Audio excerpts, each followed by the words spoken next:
We'll turn it into our new secretary, Miss Kathy Rainwater. So, I read this today, this article, to prepare for one part of one point tonight. And you know, when you're reading an article online, you don't realize how long it is. And I said, I'm going to print this off and ask them to read it with me. We'll just skim it over tonight. But it's 13 pages. And I said, you know what? I might not appreciate that. So I didn't.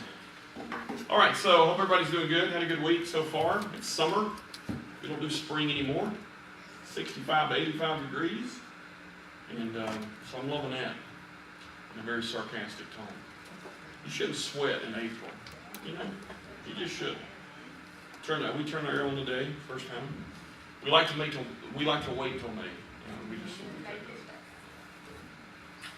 okay, so let's see here.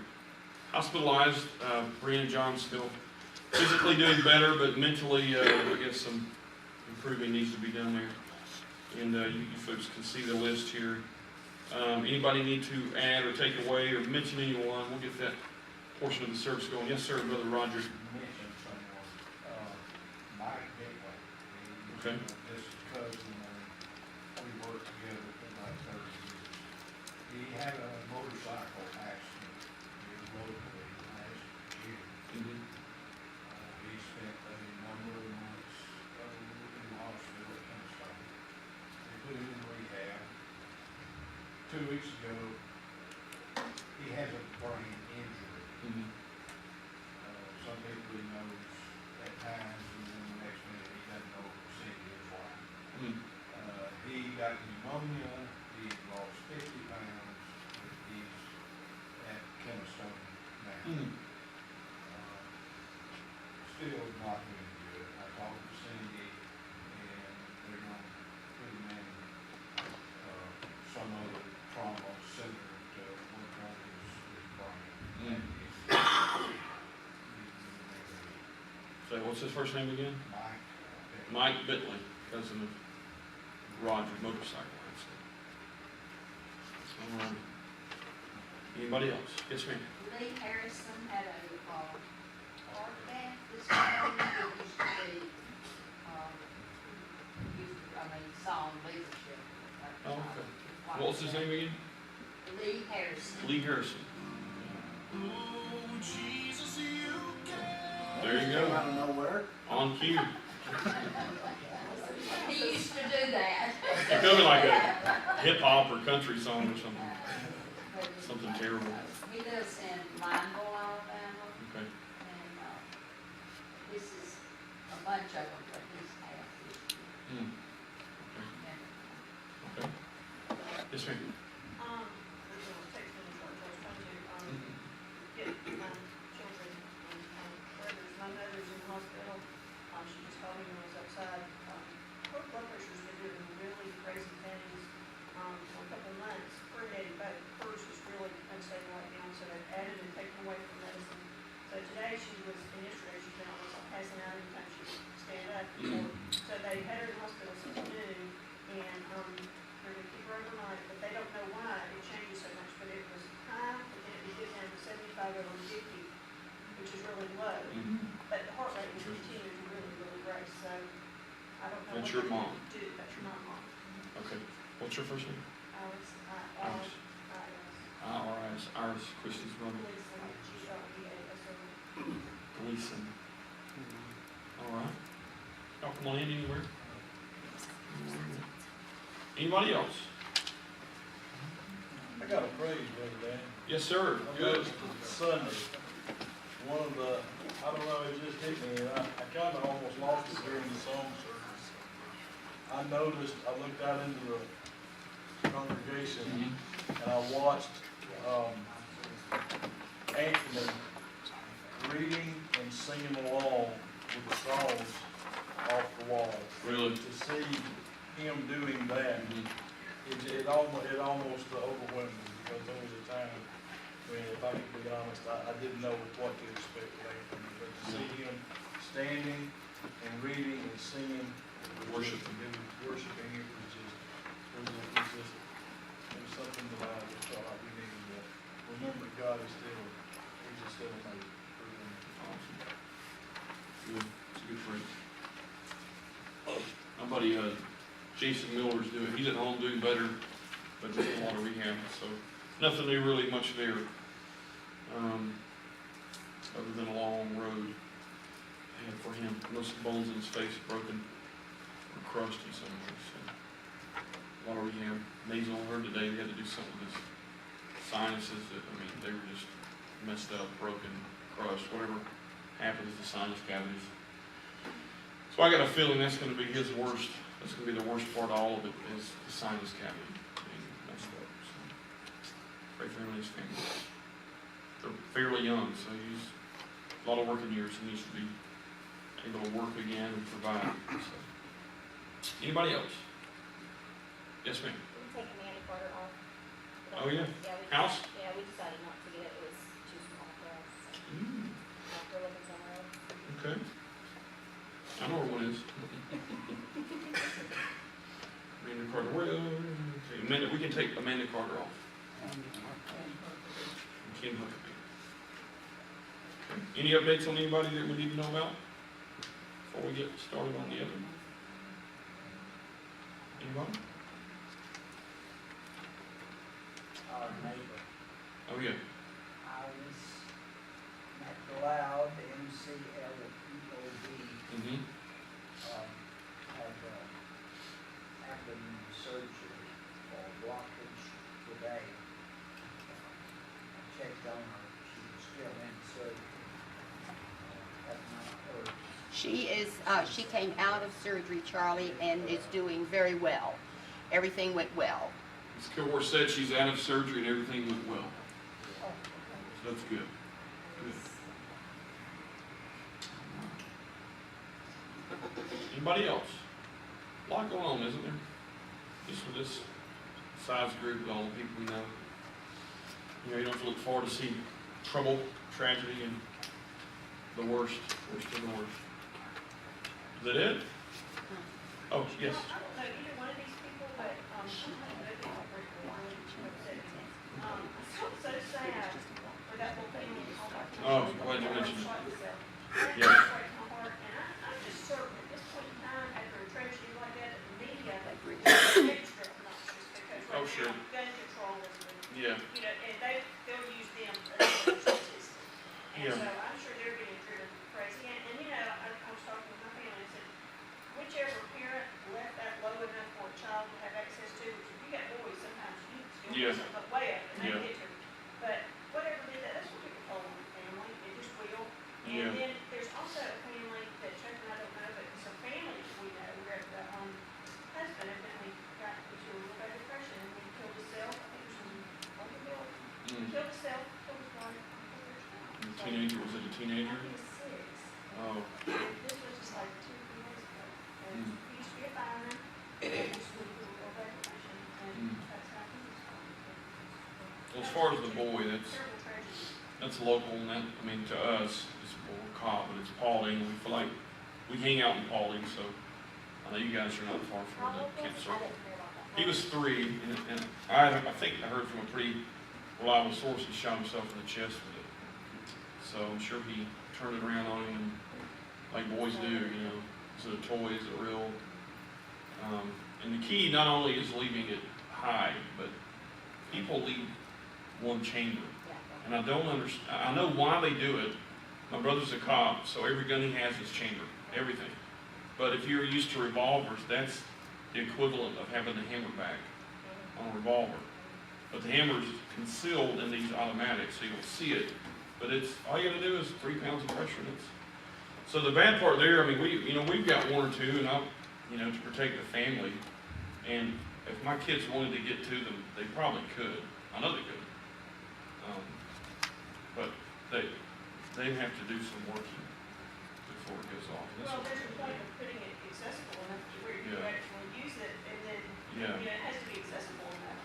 it's just, It's just a hard thing. It's not- yeah, it's impossible. And people are, Kids are not taught. no, I mean, Adam's already been, 3-year-old, but you still take this not as a 3-year-old. I mean, yeah, but- 3-year-old. I mean, on my, I mean, I don't see how one could pull the slide back. I don't think they could.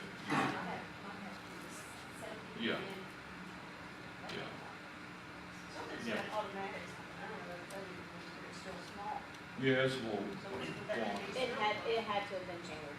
yeah, you gotta pull the slide back still, that's pretty hard. There's My no wife way a struggles with that 3-year-old part. would know how to do it.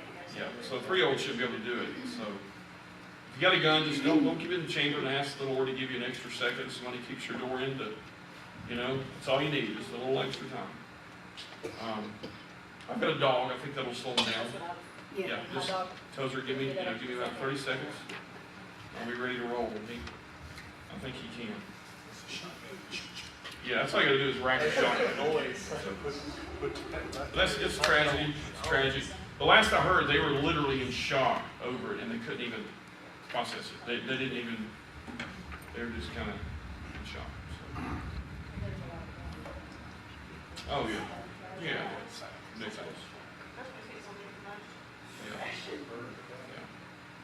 information. Yeah. Anybody else? Is that it? All right. Brother Dwayne, if you want to pray for us tonight, please.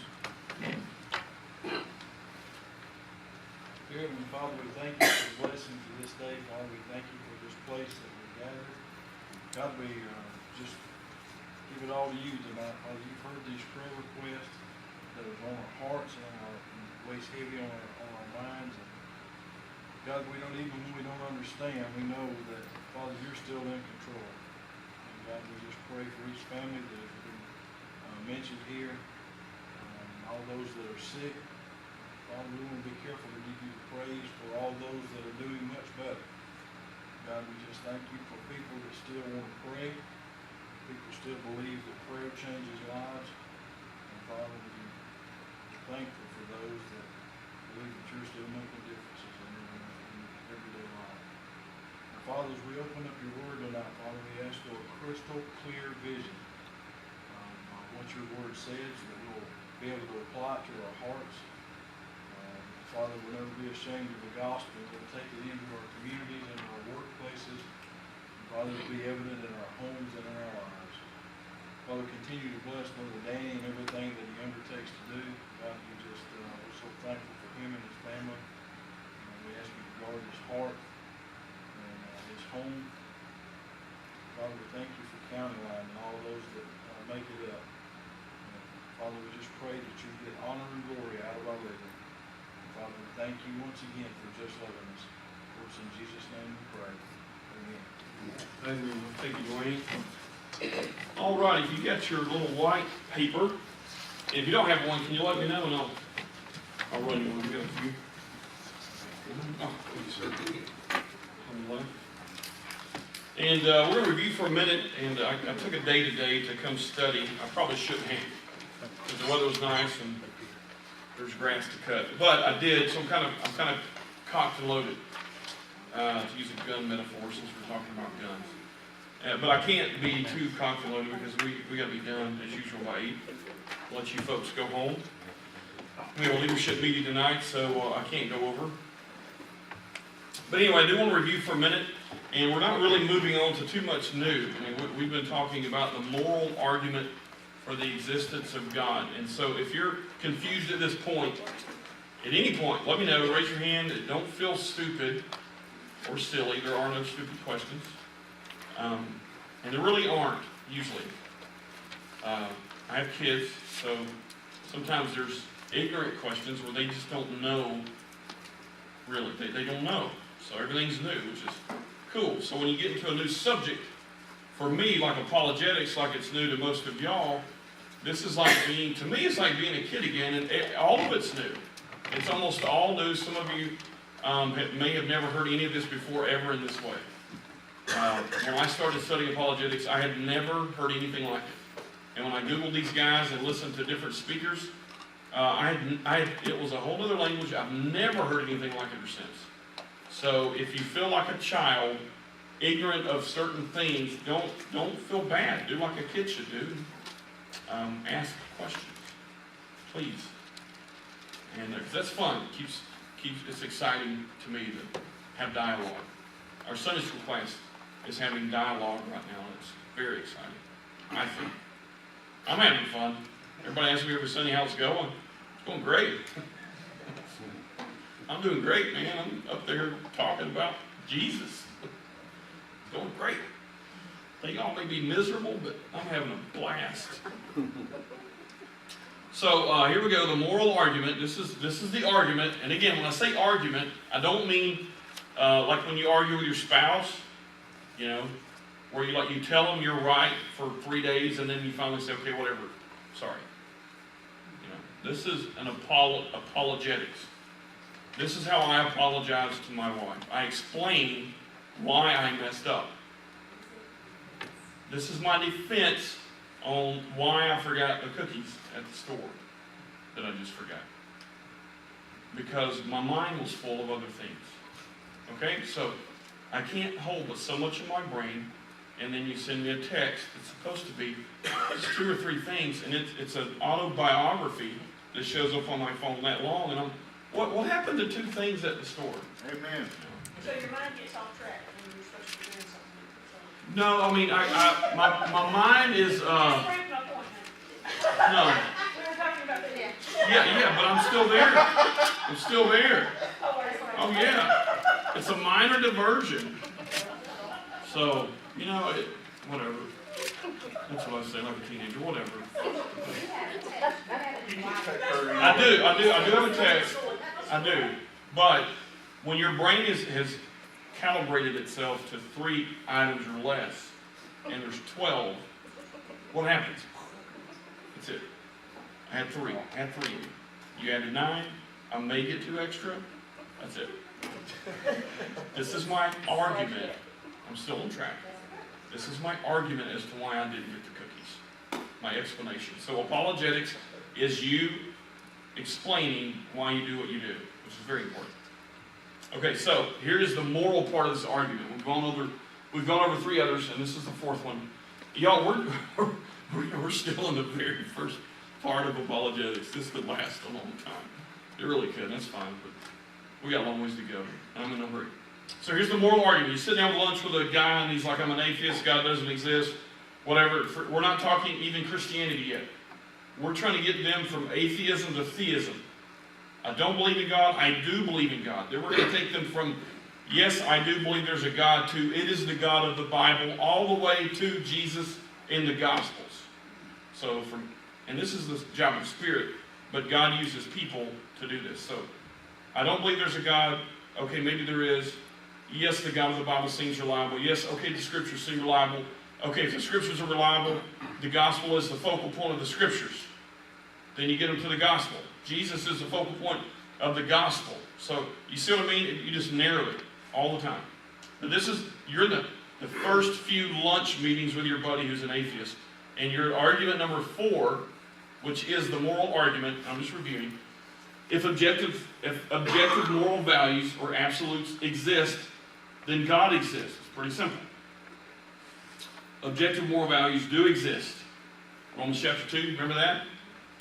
Therefore, God exists. Isn't that simple? It took some brainiac theologian, philosopher to come up with those 3 points. Any of y'all could have thought of this if you meditate long enough. This is actually a very basic argument that gets really complicated. It doesn't have to get complicated, but it does sometimes. So here's what we said. And also, objective moral, I'm reading C.S. Lewis right now, and I say reading very slowly. I mean 4 or 5 pages a night, that's it. Because his language, he's British, I think, anyway, and then he's smart, and he's a philosopher. So I'm 0 for 3. Linguistically, he's a little bit, he writes kind of different, and he's super intelligent, one of the smartest people we think the last 100 years. And then he has his own language. Yeah, he's metaphorical and he's very creative. So I'll follow him for a page or 2, and then he just loses me. But he kept referring to natural law in this book, and I thought I knew what it meant, but I Googled it anyway. Merriam Dictionary, and it says natural law is the same as objective moral values. So what we're saying with this argument is, based on the fact that you can go to all these different societies, and there be similarities morally, we're asking the question, how did that happen if God doesn't exist? Y'all follow me? If I can go to East Africa or the North American continent, and murder against your own kind is wrong on both, who told them that? Okay? They both know it. It's basically the same. And you go to any north, south, east, west, murder's not good. You remember the list I read, and I'll read it later. Marriage, there's all sorts of similarities. So our argument is that God put that in us at birth. Romans chapter 2. The evidence being, it's everywhere. So here's was the objection last week. So you present this argument to your buddy, coworker, whoever, and you're saying, based on natural law being everywhere, we think God exists. We think God did that. Their objection is, well, no. You remember this last week? Cultures define their own morals. So yes, East Africa has culture. And yes, they have morals, but they figured out what they wanted to be right and wrong. This is called cultural relativism. This is where we are now, here. This used to not be here in America. 100 years ago, by and large, a lot of people, most were theists, and most were theists, the God of the Bible. Even if they weren't Christian, they understood the God of the Bible, and they understood morality, and they believed it to be worldwide. Right is right, wrong is wrong. This isn't an American thing. This isn't a white thing or a Western thing. It is a God thing, a morality, I hate that phrase, a morality thing that God gave us, okay? So now we've gotten to the point where we say, okay, we can't refute, they will tell you, we can't refute that morality is found everywhere. Because it is. They can't argue that. You can't argue that. But we will argue that we came up with this stuff because it benefited our society. Does that make sense? So, okay, well, let's show the video now, and Robbie might can shed some light on this. 2-minute video. One of the greatest lies we've really bought into in the Christian world is that truth is relative. I mean, I know professors at seminaries and professors at so-called Christian institutions who've bought into this postmodern mindset. It's so bizarre. It's the old story of the emperor having no clothes. If postmodernism is defined as that mood which is against truth, against meaning, and against certainty, they bought into that and teaching this and deconstructing the Bible and deconstructing propositional truth and so on. So when you buy into a lie, its entailments are deadly. Some years ago, I was speaking at Ohio State University, and I was taken to see the Wexner Center of the Arts. And they wanted me to see it, and I wondered why. And when I walked into that building, I said, what is the building all about? Well, there are staircases that go nowhere. There are pillars that serve no purposes. And the man driving me said, this is America's first postmodern building. And the architect said, if life itself has no purpose, why should our buildings have any design or any purpose? So he built it at random without any purpose, as it were. I said, I have one question for you. He said, what's that? I said, did he do that with the foundation as well? City Hall would never have given him permit to build a foundation that had no purpose and was built at whim. It has to meet certain parameters.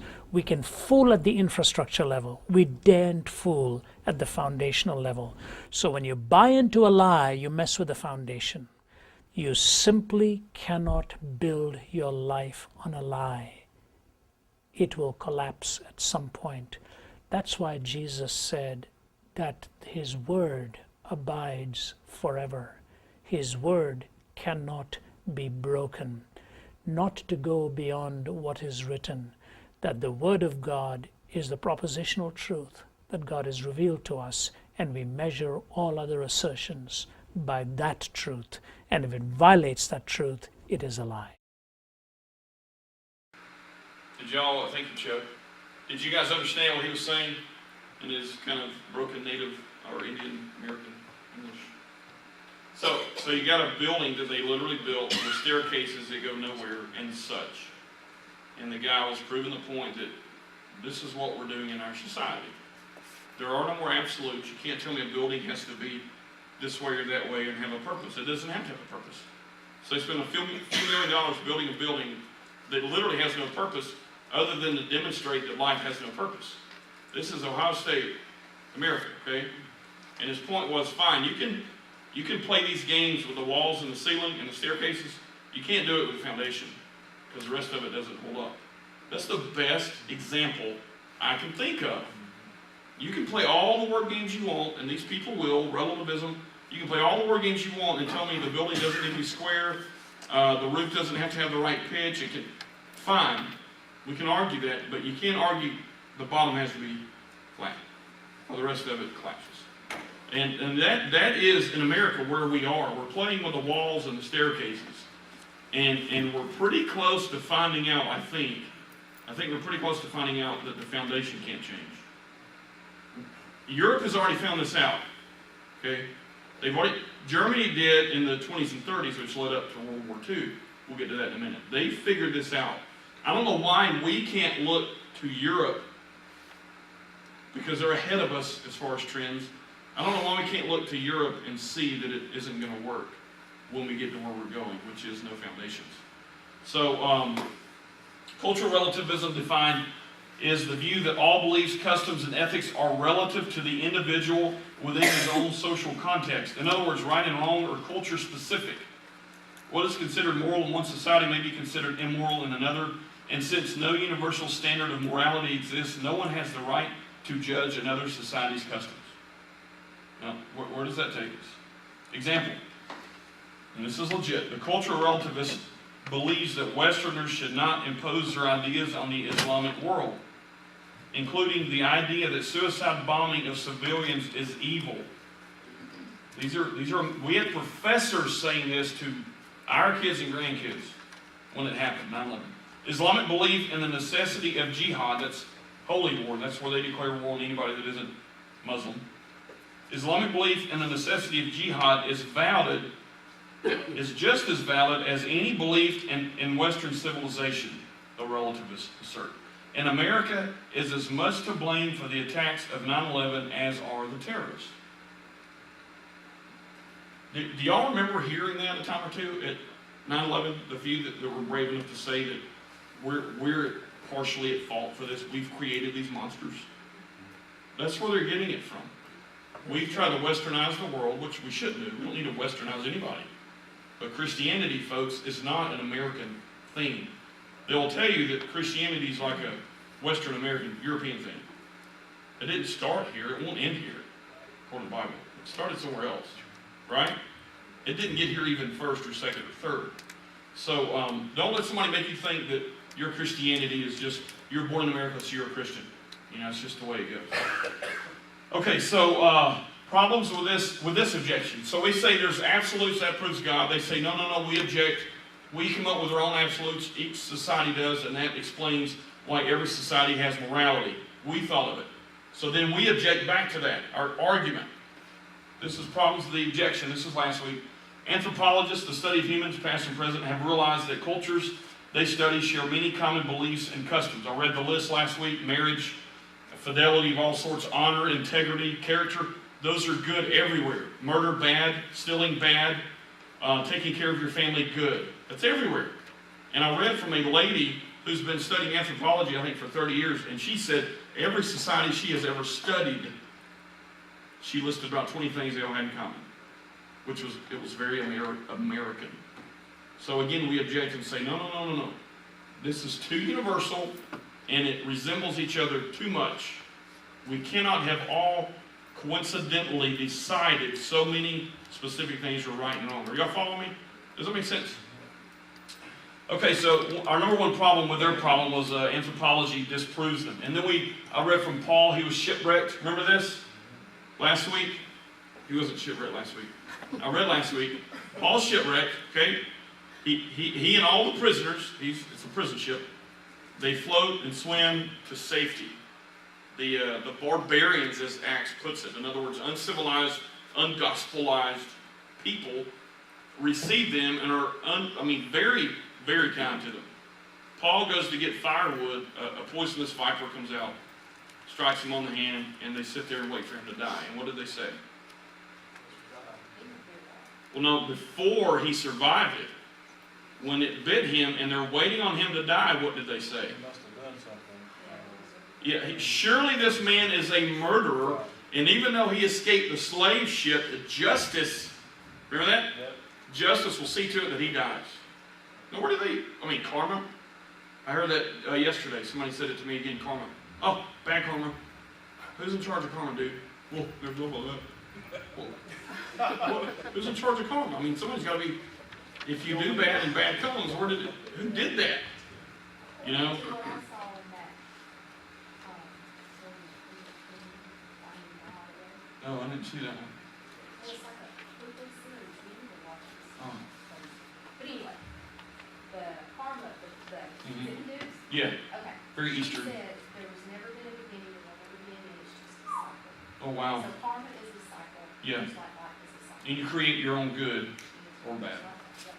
Yeah, and I mean, who created the cycle and who's in charge of it? Nothing runs by itself. Well, yeah. Nothing. Everything has energy. Yeah, no, she can't, you know. So, problem number one, anthropology disproves this. But there's more problems with this, with their objection. Okay, their objection is each culture defines its own right and wrong. Our objection, anthropology disproves it. And if that does it, number two, if all culture beliefs and morals are equally valid, now listen to this, what is to stop one culture from imposing their beliefs and ideals over another culture? How can anyone tell a jihadist they are morally wrong? Can't. If every culture defines what's right and wrong, and that becomes the accepted norm over evolutionary years, and I said this last week, then down here in the good old South in the Bible Belt, when we were dealing with slavery and Christians weren't speaking out, when Martin Luther King got up and opposed slavery, which was a cultural norm, he was immoral, should have been put in prison, according to this. Right? Y'all follow me? If every culture decides what's right and wrong, and we decided for 200 years it was right to own people, then when somebody stood up and said, wait, this is wrong biblically because we have intrinsic value, not based on anything we can or can't do, that person is immoral according to that society's rules. So, why didn't Christians, by the way, lead the charge, but why was it ever overturned? What did we appeal to say, wait, this is messed up? We appealed to a higher power. And had we not, there's no justification for or against slavery of any people. You can't fight it, you can't defend it. Because might makes right. That's evolution, and the strong will survive.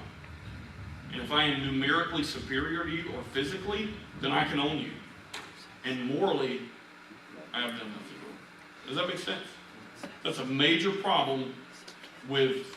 Here's the ironic thing. It's the bleeding heart, tree-hugging liberals that are pushing for cultural relativism. Isn't it? It's not Christians. And if you take their argument as far as it will go, you could enslave them and say, you know what, you're stupid, shut up. I'm stronger than you, I got more weapons than you, I think I'll just make you a slave. What will they say? Well, no, that's wrong. Well, why is it wrong? It's not wrong. Yeah, it's my right to impose my will over yours. Okay, so I'm getting ahead of myself. So, here's question number two. Which culture gets to decide, since we're all equal, which culture gets to decide? Will this not turn into might makes right? And then I've got in parentheses there a synopsis of Nazi Germany. And this is where I read my 13 pages of wonderful history. And it really is good. My wife would, it would put her to sleep, literally put her to sleep. But her math puts me to sleep. So, we kind of balance each other out pretty good. So Hitler had, now let's think about Nazi Germany. So what's going on here? It's 39, World War II, let's say, but it's really before that it started. But we're in 1939 and Hitler is coming to power and he's about to start a World War II. Remember, the 20th century, Nietzsche predicted it'd be the worst. Modernism predicted it would be the best. Postmodernism actually too said, we're so educated now, and we've all got our civilizations figured out. We all know what's right and wrong, according to each civilization. It's going to be smooth sailing. All this fighting, these little wars, they're over. Okay, a few years later, in 1 century, we've got 2 world wars. Actually, within 20 years, don't we? 2 world wars. Isn't that crazy? in what was supposed to be, according to secular humanists, the most peaceful century that we've ever had. There were people who fought it. Yeah, isn't that? I mean, that's awful. And then you've got dads. I mean, you got people, you got family members, dads that died in World War I, and the child dying in World War II, and then World War II in Vietnam. I mean, personally, you know people that the father died in World War II, the son is born and dies in the 60s in Vietnam. So just tragedy. But so we're at Nazi Germany now. Here's my question: how in the world does one person and his small team convince millions of Germans that they need to kill millions of people? How does that happen? You ever thought about that? Yeah. All right. So let me. This is a lot of studying and a lot of document. I'm pulling from a lot of other people's studying. Okay. So in a very small nutshell, Hitler, and if somebody has a little bit different take, just add to it. Let me know. Hitler basically, after the humiliation of World War I, convinced the people, some people, that Germany needed to be a superpower again, because they weren't. They got thumped. World War I, humbled completely. He's ticked. He fought in World War I actually. And the first time he tried to qualify, and this is coming from a guy that thinks he is the special dude. He tried to go out for the Australian Army, and they flunked him because he could not carry his weapon and backpack. Okay, this guy is the specimen that everybody else needs to be. So Hitler convinces the people, we should be superpower, we should be again. Well, there's problem number one. If you don't have cultural relativism, that's a bad thought. We need to dominate the world. That's wrong, right? But he convinces them, we were a superpower, we should be again. Okay, and then he convinces them that of why they should be. We're physically superior and we're mentally superior. And I'll be honest with you, as far as civilized, in some ways they were. I mean, they were ahead of everybody, engineering and structure, and they were ahead of everybody. And some people even say, had Hitler waited until 1945 instead of 39 to start the war, they probably would have won it, because they were just on the edge of a lot of cutting-edge weapons that we didn't give them time to finish. So anyway, Hitler convinces the German people, the culture, they must restore themselves as a world power, but there are obstacles to that. When you say we must dominate the world, what is the obstacle? The world. The world. Okay, so he convinced them in part by implementing social Darwinism. You know what that is? I'll read it. Yes, sir. The very strong point of Hitler Mm-hmm. was when he declared the German nation Mm-hmm. is the pure race. Pure Aryan. Mm-hmm. And he said everybody which is not have not hair blonde and blue eyes Right. have to, Right. and he built up around this which we saw. Right. Yeah, you're right. Peter's adding, and there's a lot more to this nutshell, but what he's saying is Hitler defined this race that he wasn't even tall. He was qualified. No, he wasn't tall. You're supposed to, yes, blue eyes, and even to the point of a narrow face, a high bridged nose, and a large brain cavity. He didn't have any of that. So how does this little dude? It's also, He's an amazing speaker. he was a great orator. Yeah, he was.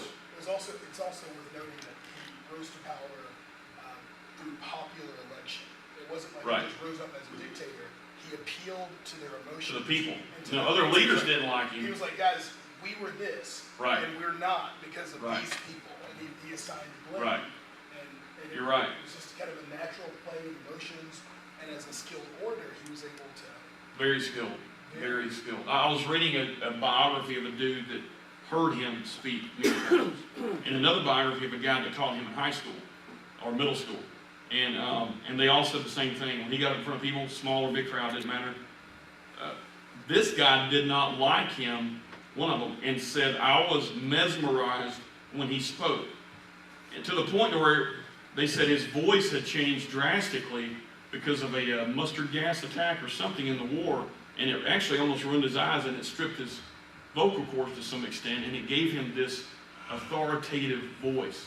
I mean, you look back, and it's almost like I mean, somebody in a very evil way had their hand on him and just, you know what I mean? It's, That's what I think somebody. yeah. Yeah, and there's others I think the same thing about, naming names, but social Darwinism, Dan, yes, sir. Dad, over what you were Sure. saying about Germany Mm-hmm. at the time of the war and being more advanced than after the war, I thought it was interesting that the United States brought numbers, Yeah. huge numbers Yeah. of their engineers and Scientists. scientists to this country, housed them and everything. Right. To work in our space system. Absolutely. They were years ahead of even us. It was called Operation Paperclip. Yeah, I didn't know that. And literally in some cases, they literally kidnapped Yeah. these scientists and said, Probably didn't call it kidnapping, but yeah, you didn't call it kidnapping, again, because we're the good guys. because we wanted moral power, right? Hey, you guys almost got it figured out. And he was also a seminarian, which is also interesting. So Didn't know that. He's got them messed up. I don't know. All he had to do was, he had that preacher. Right. just spread, next thing you know, You got a desperate country. You got a desperate country. You've got a very charismatic leader, but he still needs something as a tool to convince people. Not only are we the superior Aryan race, which is one thing. Okay, I love my country. I don't think of it in terms of superiority, but I love America. It's the greatest country on earth, I think, but it's the only one I've lived in. So I don't know how objective I can be. But I still think it's really good. But he's saying the same thing, plus we're the greatest, and we've got to eliminate people to make sure we're the greatest and keep it that way. So he's got to convince people of his racism, that we're number one, we're pure, and he's telling the Jews that it was the most mixed race of any race, and they had to be eliminated, when it was really the purest, probably. And he certainly wasn't a pure race. So he's got to use something to convince them. Now, what do you think he's going to use? Does anybody know the time frame Charles Darwin, what he taught in a nutshell? Darwin, father of evolution. Okay? So, and I don't have time to get into all this, but you have, if you look back at history, you have in the late 1800s, actually 1875-ish, you have the entry of evolutionary thinking in the German schools. And Ravi Zacharias says this, I think, or either he quoted G.K. Chesterton, I can't remember who said this, that the concentration camps weren't built in the 40s, they were built 50 years sooner in the seminary or in the colleges and in high schools. In other words, the thinking of the nation changed first, and it got him perfectly ready to do what he wanted to do, which was come in and say, we're superior, they're less than us. Evolution says that they're going to die anyway, we might as well speed it up. That was his theory, basically. So social Darwinism was the tool that he used through education to convince the people of this cultural relativism. Yeah, everybody's got a culture here, everybody's got right and wrong, but you know what? Our right and wrong is better than theirs, and we're going to impose our will on them, kill them. If that happened now, we would like to think, and based on slavery, I don't know if we would, I would like to think that we would stand up and say, whoa, whoa, whoa, whoa, whoa. Yeah, we might be the greatest country on earth, but we don't have to eliminate everybody else to try to prove it. We're not the greatest race. We're equal. That's what the Bible says, equal. Okay? Social Darwinism, an extension of Darwinism to social phenomenon, which is what it was, specifically. A sociological theory that social culture advance is the product of intergroup conflict and competition, and the socially elite classes, the Germans, as those possessing wealth and power, possess biological superiority. In other words, they are better people in the struggle for existence. In other words, the strong will and should survive. In other words, it is our duty, according to what Darwin taught, to make sure evolution actually happens. And evolution says what, basically? I mean, does anybody know anything about evolution? You got to talk. Survival of the fittest. And there's some truth in that. There is. but not like, did y'all, where's Darwin's quote? Let me read this. This is Darwin. So if you're super liberal, you have to be atheistic, or at least a mystic. You have to be. Because if you're super liberal, you can only be super liberal if you don't believe in absolutes, right? So here is what their father of evolution, which is what they have to cling to if they don't believe in a creator. Creator, remember this? First cause, uncaused first cause, God. They have one too, uncaused first cause. Big Bang Theory. They're both uncaused first causes. Okay? They're either going to go with the creator or evolution. Here's what their father said. At some future period, not very distant as measured by centuries, in other words, less than hundreds of years, the civilized races of man will almost certainly exterminate and replace the savage races throughout the world. The break between man and his nearest allies will then be wider, for it will intervene between man and a more civilized state, as we may hope, even the Caucasian and some ape as low as a baboon, instead of, as now, between the Negro and Australian and the gorilla. What did he just say? That's a very complicated way for him to say it. But here's what he's saying. You know, right now, we have Caucasians, and we're, Germans, boom, we're here. And then you have gorillas, and you have other beasts of the field, and in between there you have Australian Aborigines and black people. And what he's saying is the Australian Aborigines, which pretty rough folks. Uncivilized, not rough. They were uncivilized. They lived in the woods. I wouldn't mind that sometimes. Those and the blacks are intermediate races. In other words, they're not really beasts. They're not man. And eventually, they're going to become extinct. And there'll be a bigger gap between the Caucasian and the next beast of field. Does that make sense? We're eliminating the middleman.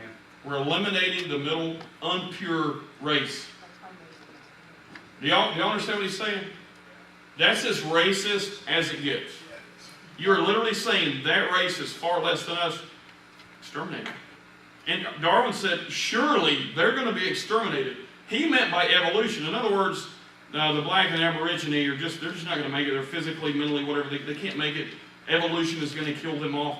Hitler comes along and says, this has been in the schools for 20, 30 years. We're dumb enough to accept it. Our young people are starting to believe it. How do you think he convinced an entire nation that we can eliminate people that aren't white? They've learned it since 1875, really longer than that. 1875 to the early 1900s, they've been learning that from teachers that they trust. So Hitler comes along, and it is a recipe for disaster. And he says, we need to restore this superpower. We can only do it by eliminating everybody that doesn't like us. Oh, by the way, look at what Darwin said. He's right. Let's just help this guy out. He says evolution is going to kill him anyway, because they're half man, half beast. Let's fix it. And then we will be top dog. Does that make sense? You understand that? Oh, you gotta go. Peter, did you have something, brother? Sorry. No, I just want to say the title of what Darwin do. It's Theoria of Evolution. Yeah. It's theory. If the theory is never proved practical, Right. should not be followed. Right. But the people, because they like the spirit, Right. bad spirit of which is behind that, they cut the theory and said evolution. Yeah, they say And evolution. they build up all that, and the people don't want to think because they like the spirit, the evil spirit, and that is the motivation to kill the people in some point of the Right. war, Right. because they have not base, but they follow the evolution Right. thought. And based on cultural relativism, did they do anything wrong? Based on cultural relativism, they did nothing wrong. They wanted a superior culture, and they imposed it on another one, and they did nothing wrong. Now, so what is believers? Because look, you've got to, and I've done this, and they told me, oh, they're magnifying certain things about Darwin and Hitler. Hitler didn't read Darwin. He didn't know anything about Darwin. Nonsense. They found books in his collections of Darwin. We know for a fact he quoted Darwin. We know that. And like he's saying, scientifically, he based his theories on what Darwin said. It was an ideological nightmare. So now you've got young people growing up, and they may not believe it, but they're kind of hearing it. Just Also, I think it's interesting to say that everything Hitler did for the most part was legal.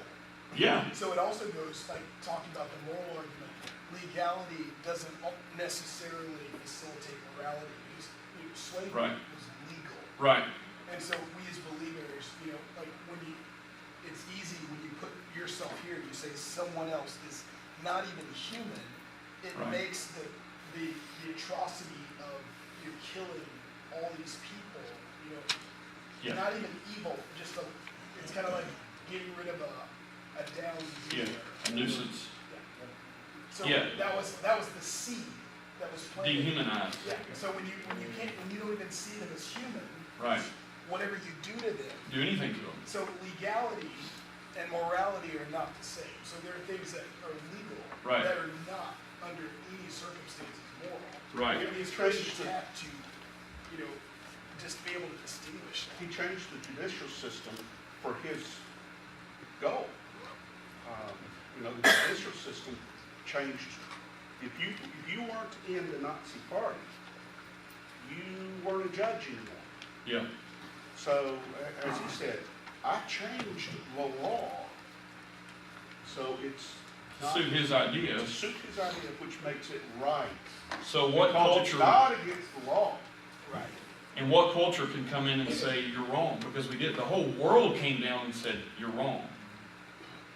Now, and that, guys, that was only 65 years ago. You're a history buff, aren't you? It wasn't that long ago. I mean, it's being taught in our schools. I read an hour today. I looked up Nietzsche, I started reading his quotes, to the point where my stomach got sick, Yep. and my brain was so, my heart was heavy. From, you know, a long time ago till very recent, where a lot of them are politicians, a lot of them are actors, actresses. Yep, they're buying into this. Right now. Right. They're so, if they even think there might be a God, they don't want, they say, I don't need to spend eternity worshiping that guy, kind of a hateful, Right. you know, egotistical, maniacal God. You know, Mm. it really is kind of thought, you know, this Well, is what are you where our left with? society is, so that, we're heading right back to the same thing. We are, and we're not that far from seeing it. I don't understand this. We can, all we got to do is look at Europe and we say, well, you know what? They just erased God from their culture. You got Holocaust. So that's what happened. Our professor is in college. Yeah. Well, the scary thing, what I mean is, in Germany, he was primed and ready to go because the young people have been taught it, and now we are here in America are being taught what they were taught 100 years ago, and we're not scared of it. The process that I read over and over today is, if you're an atheist, you are a deep thinker. If you have any kind of Yeah. religion, you are Yeah. dumb as dirt. Yeah. That's what my brother thinks. Yeah. I told you he's a professor's assistant, he will be a professor. Yeah. He really, I mean, like when Mom and Daddy talk, he honestly, the look on his face is, don't have to be serious with them, with what they're doing. They know the Yeah. job is, I'm really motivated for them. Well, I wrote this one quote from Nietzsche, and just a small part of God is to palpably clumsy answer. An answer which shows a lack of delicacy towards us. So we're just so Yeah. clumsy with our answer. Well, that's Mm. why we're teaching us to know this stuff, because Yeah. they look at us as just dumb. They do, and part of it's our fault because we have not gotten ready. Well, I believe For it's this. true, I believe it. Well, that's Yeah. good enough, yeah. Well, our phrase is, you know, that, Yeah. but that doesn't. That doesn't. Dwayne, did you have something? Yeah, you gotta wonder, why did you choose evolution? Of all the smarts that they had there, of Yeah. all the things that they could use evolution. Why did you Who, Hitler? Because Yeah, that's what the. But because if he can prove evolution, then there Right. is no God. Yeah, I mean, you have to erase God out of the culture before you do something like That's right. And you can't elevate extermination yourself camps. to the place where they elevate themselves if you Yeah. had God up there. I mean, they think highly of themselves, that's for sure. I would like to see one of these smarty pants sit down with somebody like William Lane Craig or Robbie Zacharias, and I'm telling you. if I were not a Christian, I would still go to those dudes and I would say, man, that guy's, he's pretty sharp. He thinks of things that are just crazy. That's Yeah, why the go ahead. idea of America is so grotesque, because the America, not so much the one that we see today, but the one that we saw back then, Right. where they said things like, we hold these truths, Right. self-evident. That all men are- right. are created equal and are endowed by their Right. creator, or That even sets the natural moral law, order. That's right. And when you erase that, with certain unalienable rights, and among them, and when you start talking like that, it flies as a direct opposition of It does. everything they're saying. And so America, when people Right. think of it, they think of that America, not the America that we're becoming. And even if you look at, you're talking about some of the Western ideas, and I won't bring politics in here, but there's even there's candidates now that say, look at Europe. Europe is great. Do Europe. yeah, Didn't we come away from that? yeah. There's Europe a reason abandoned we God. There's after more this people version. from Europe trying to get here than are Americans trying to get Yeah, there. I'm black, and I tell people, I'm glad my folks were on the boat, Yeah. I'd rather be here than any jungle. Pretty good life here, man. It's a pretty good life. Yeah. European, you got a $15 gallon of milk. Well, let me read the verses before we go. You just quoted part of our. Let me read where that came from. Part of it. Okay. For you were formed. This is Psalms 139:13. For you formed my inward parts. You covered me in my mother's womb. Why did our forefathers think we were not equally in ability? That's where we mess up. Equality isn't, I'm as good at my wife as my wife, and she's as good as I am at whatever. She's not. If a dude comes in the front door, I am better at stopping them. Okay, period. And there's 1,000 things she's better than me at. We're not equal in ability, we're equal in value. And what our value gives us our ability. Well, no. We're equal in value, and it has nothing to do with your ability. A person in a wheelchair that is mentally and physically, what value do they have to the society? Hitler would have said none and eradicated them. Well, he's right. To the society, they have no value, in a sense. But in God's eyes, they're made in His image, and they have value. And it isn't based on what they can do. So that's where we really goof up. For you form me in my inward parts, you cover me in my mother's womb. I will praise you, for I am fearfully and wonderfully made. Marvelous are your works, and that my soul knows very well. My frame was not hidden from you when I was made in secret and skillfully. There's your design.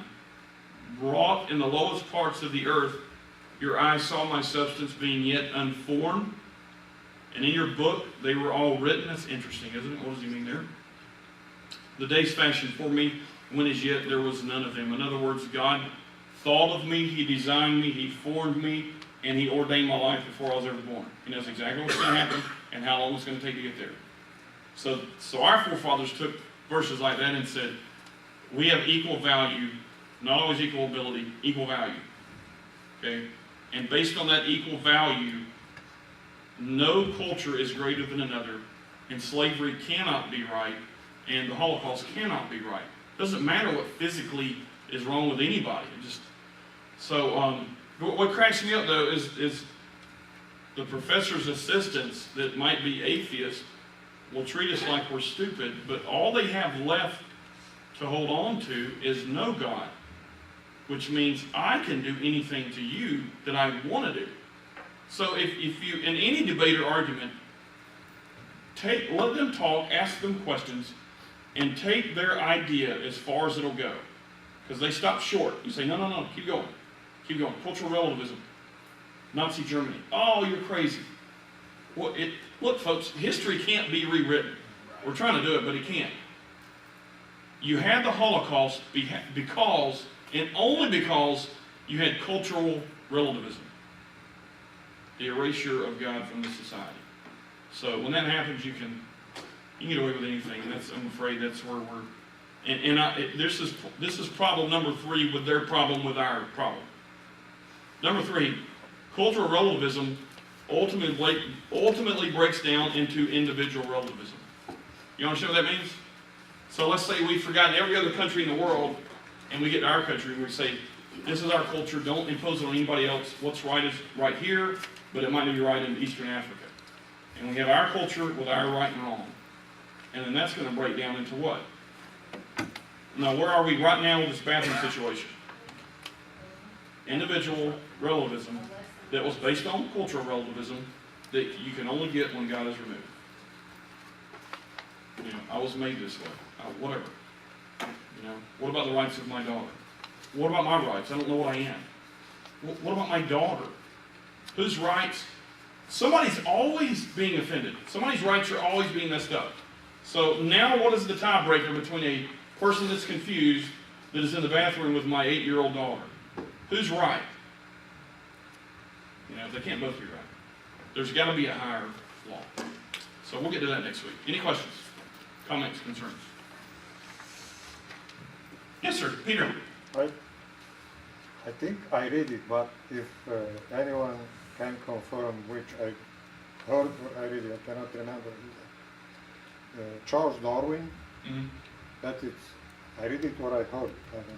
He said on the end of his life, he denied all which he built up about it's true. No, I've read that too. I'd heard it, and then I investigated that, and there was no credible claim that he denied evolution at his death. He or Nietzsche one, might have been Nietzsche, did die mumbling. Nietzsche, I think, went crazy in his last 10 years. His mind was just shot. It was either Nietzsche or Joseph Stalin that his last physical gesture was clenching his fist toward God, raising up out of bed, doing this. Stalin. That's what his daughter said, and he fell back down, and that was it. And even his daughter said, why? He erased God out of his society his whole life. That's what he did his whole life. And his last gesture was anger toward God that he didn't believe in. And she didn't understand it. Why was my dad so angry at God? You know, this is an easy answer. He didn't want to be accountable. You know, and I think he died knowing, you know what, dadgummit, my whole life I tried, and I know I'm about to meet you. You know, so anybody else? See, as far as I know, he never denied evolution. Anybody else? All right, let's pray. Lord, thank you for these people. Thank you for their time to listen, Lord, and learn and open up the Bible and open up history and try to better be equipped to understand where we're headed.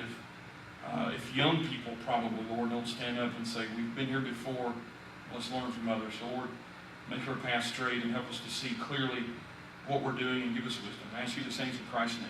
Amen. Thank you, guys. I enjoyed it.